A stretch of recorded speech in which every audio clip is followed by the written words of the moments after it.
What if every time you fell asleep, someone else woke up inside your body? Sounds like a bad dream, right? But in 2009, a small psychiatric case study in northern Italy described something very close to that. Twin sisters, who claimed to switch lives in their sleep. By day one was quiet, artistic, shy. By night, she'd wake up as her twin, confident, loud, even allergic to foods her sister could eat. Now, whether this story was medical, mythical, or something else entirely, it reveals something strange about how fragile your sense of self really is.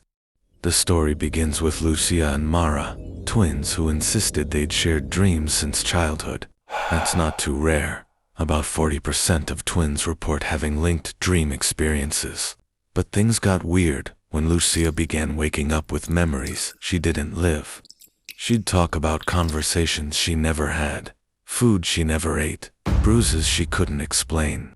Doctors thought it was dissociative identity disorder, until both twins began showing identical EEG patterns while one was awake and the other asleep. In other words, their brains were syncing, like two devices on the same network. When one entered REM sleep, the other's brain waves mirrored it, almost perfectly. Psychologists have a term for this kind of mental crossover: shared psychotic disorder, also called folie à deux, literally madness of two.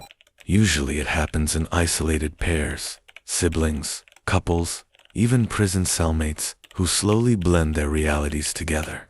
One person's hallucination infects the other's brain through constant reinforcement. But the twins' case went beyond behavior. Blood samples taken days apart showed subtle hormonal swaps, as if their circadian rhythms were trading places. Lucia's sleep cycle shortened, while Mara's extended by the exact same amount.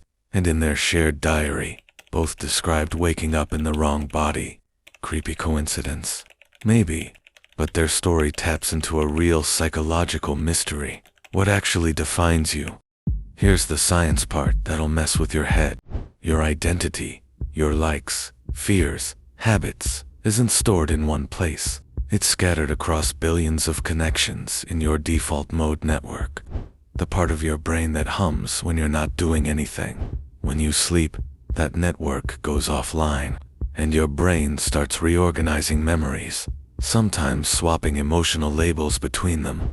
That's why a nightmare can make a neutral memory terrifying, or why you wake up feeling like a different person. In extreme cases, trauma, deprivation, or synchronized conditioning, brains can form mirrored neural patterns, meaning two people can literally start to think alike. That doesn't mean they're swapping souls, but it does mean your self is more flexible and more fragile than you think. So maybe it's just a haunting medical case, or maybe it's proof that identity, that fragile line between me and you, isn't as solid as we pretend. A week later, both were hospitalized after collapsing at the same exact time, miles apart. Doctors found no physical cause, just identical stress hormone spikes, like two copies of the same panic attack. They recovered, but refused to sleep again in the same building. Within months, their contact faded. Neither would say which one was the real Lucia or Mara anymore. So maybe it's just a haunting medical case. Or maybe it's proof that identity, that fragile line between me and you, isn't as solid as we pretend. After all, every night when you dream, your brain erases you for a few hours and builds someone new in the morning. So, next time you wake up, take a second to ask, are you sure you're still you? Thanks for watching. And remember, if you ever dream someone else's dream, maybe they're dreaming yours too.